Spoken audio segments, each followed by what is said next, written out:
Specially ಇಲ್ಲಿ ನಿಂತರೆ ಕಾಣೋದೇ ಪೂರ್ತಿ ಹಸಿರು. ಇದೇನಿದು ಸರ್? ಇದು ಆ್ಯಕ್ಚುಲಿ ನಮ್ಮದು ಲೈಬ್ರರಿ.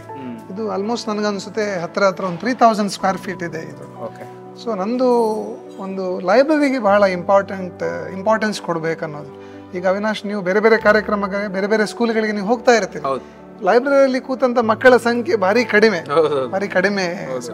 ಬಟ್ ಲೈಬ್ರರಿ ಅನ್ನುವಂಥದ್ದು ಮಕ್ಕಳ ಒಂದು ಶೈಕ್ಷಣಿಕ ಜೀವನದಲ್ಲಿ ಬಹಳ ಮುಖ್ಯವಾಗಿರುವಂಥ ಒಂದು ವಿಚಾರ. ಹಾಗೆ ಇಲ್ಲಿ ನಾವು ಒಂದು ವಿಶಾಲವಾದಂಥ ಒಂದು ಲೈಬ್ರರಿ ಅವಕಾಶವನ್ನು ನಾವು ಇಲ್ಲಿ ಕೊಟ್ಟಿದ್ದೇವೆ. ಇಲ್ಲಿ ಲಕ್ಷಾಂತರ ಬುಕ್ಸ್ಗಳನ್ನು ಇಡಬೇಕು ಅನ್ನೋದು ನಮ್ಮ ಕನಸು ಇರುವಂಥದ್ದು. ಮತ್ತು ಮಕ್ಕಳು ಓದುವಂಥ ಅಭ್ಯಾಸವನ್ನು, ಲೈಬ್ರರಿಗೆ ಹೋಗಿ ಕನಿಷ್ಠ ದಿನದಲ್ಲಿ 1 ಗಂಟೆ ಕೂತು ಓದುವಂಥ ಒಂದು ಅಭ್ಯಾಸ ಮಕ್ಕಳಿಗೆ ಬೆಳಿಬೇಕು. ಕೇವಲ ಎಜುಕೇಷನ್ಗೆ ಸಂಬಂಧಪಟ್ಟಂಥ ಪುಸ್ತಕ ಮಾತ್ರ ಅಲ್ಲ, ಅದರ ಜೊತೆಗೆ ಸಾಹಿತ್ಯಕ್ಕೆ ಸಂಬಂಧಪಟ್ಟಂತಹ ಅಥವಾ ವಿಜ್ಞಾನಕ್ಕೆ ಸಂಬಂಧಪಟ್ಟಂತಹ, ಇತಿಹಾಸಕ್ಕೆ ಸಂಬಂಧಪಟ್ಟಂತಹ ಮಕ್ಕಳು ಲೈಬ್ರರಿಯಲ್ಲಿ ಕೂತು ಓದಬೇಕು. ಹೀಗೆ ಓಪನ್ ಇರುತ್ತೆ, ಗಾಳಿ ಇದು ಓಪನ್ ಆಗಿರುತ್ತೆ. ಬಟ್ ಸೇಫ್ಟಿ ದೃಷ್ಟಿಯಿಂದ ಇಲ್ಲಿ ಒಂದು ಗ್ಲಾಸ್ ಬರುತ್ತೆ. ಸೊ ಯಾಕಂದ್ರೆ ಚಿಕ್ಕ ಮಕ್ಕಳು ಇರುತ್ತಾರೆ, ಸೊ ಅವರದ್ದು ಸೇಫ್ಟಿ ಕೂಡ ವೆರಿ ಇಂಪಾರ್ಟೆಂಟ್. ನೀವು ಎಲ್ಲಿ ಹೋದ್ರೂ ಕೂಡ ಈ ಥರದ್ದೇ ಬ್ಯೂಟಿ ನಿಮ್ಗೆ ಕಾಣ್ಲಿಕ್ಕೆ ಸಿಗುತ್ತೆ. ಅದೊಂದು ಈ ಕ್ಯಾಂಪಸ್ ಇದ್ದೊಂದು ಬಹಳ ವಿಶೇಷತೆ.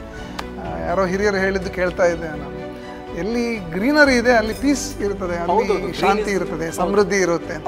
ಹಾಗೆ ಅನೇಕ ಜನ ಕೇಳಿದ್ರು, ದೇವಿ ಪ್ರಸಾದ್ ನೀವು ಇಷ್ಟು ಹಳ್ಳಿನಲ್ಲಿ ತಗೊಂಡೋಗಿ ಸ್ಕೂಲ್ ಪ್ರಾರಂಭ ಮಾಡಿದಿರಲ್ಲ, ಜನ ಬರ್ಬೋದಾ ಅಂತ. ಇಲ್ಲ, ನಾನು ಉದ್ದೇಶಪೂರ್ವಕನೇ ಅದನ್ನು ಮಾಡಿದ್ದೇನೆ. ಯಾಕಂತ ಹೇಳಿದ್ರೆ ಮಕ್ಕಳು ಸಹಜವಾಗಿ ಅವರ ಮನಸ್ಸಲ್ಲಿ ಒಂದು ಸಮೃದ್ಧಿಯ ಮಾನಸಿಕತೆ, ಶಾಂತಿಯ ಮಾನಸಿಕತೆ, ಸಾಮರಸ್ಯದ ಮಾನಸಿಕತೆ ಬೆಳಿಬೇಕು.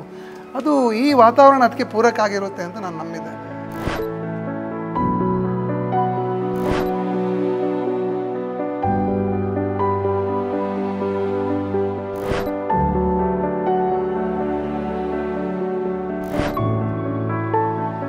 Rajeshwari National School, Residential, Patel Muddana Shetty Campus, Radha Farms, Sanur Village, Karkala, Udupi.